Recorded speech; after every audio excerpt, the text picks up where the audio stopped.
Hi, I'm John Waterhouse, and this is Weekday Wisdom. My question for you today is, how do you relate to the perspective of others? It's election season, and as usual, people are taking sides and largely making those with a different perspective wrong. It seems to be the nature of the political game. I know that you and I work diligently to keep our spiritual perspective, but that doesn't mean it always works. Sometimes we fall prey to judging candidates and those who support them because their points of view are different than ours.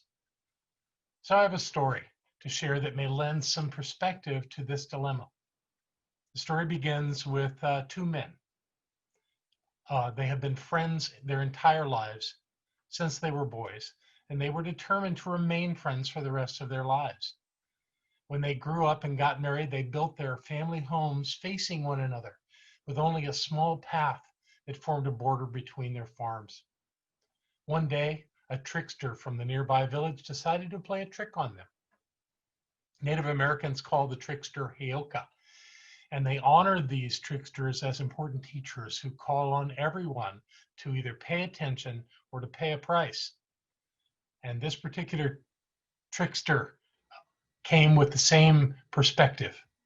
This particular trickster went for a walk one day, donning a two-colored coat that was divided down the middle, front and back.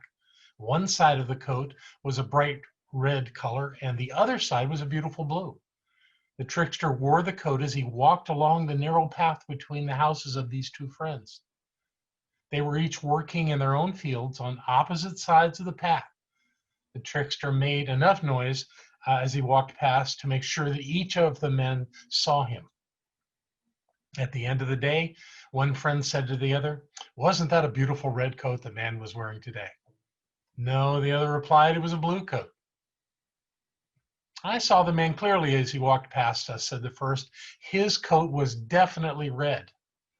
"You are wrong," said the other man. "I saw it clearly. His coat was blue."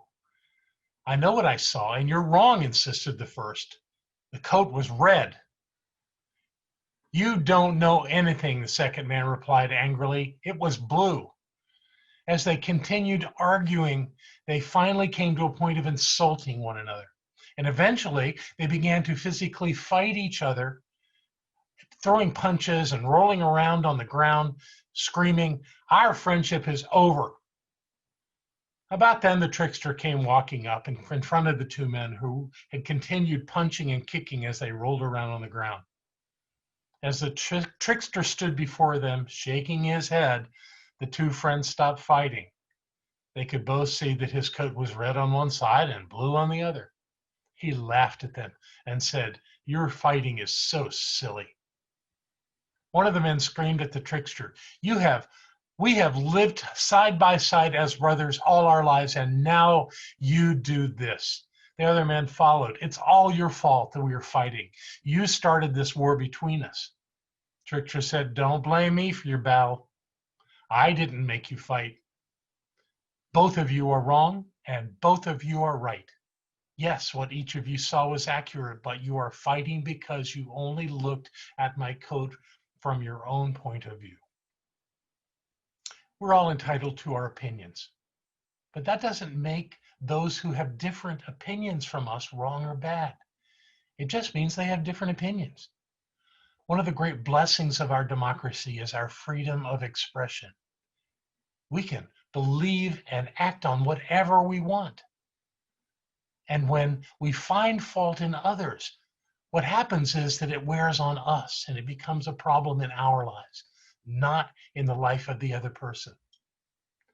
Whoever wins elections does not change our ability to be healthy and happy and prosperous unless we fall into that judgment trap and think somehow their opinion, different from ours, is going to create such problems in our life that we're going to suffer. What's going to happen is, because we have perspectives that we cling to and do not accept anyone else's as being viable, we're the ones that suffer. So let's all vote our conscience this year and give thanks that we live in a country where we can live in peace even when we disagree. And with that, I invite you to have a fantastic day.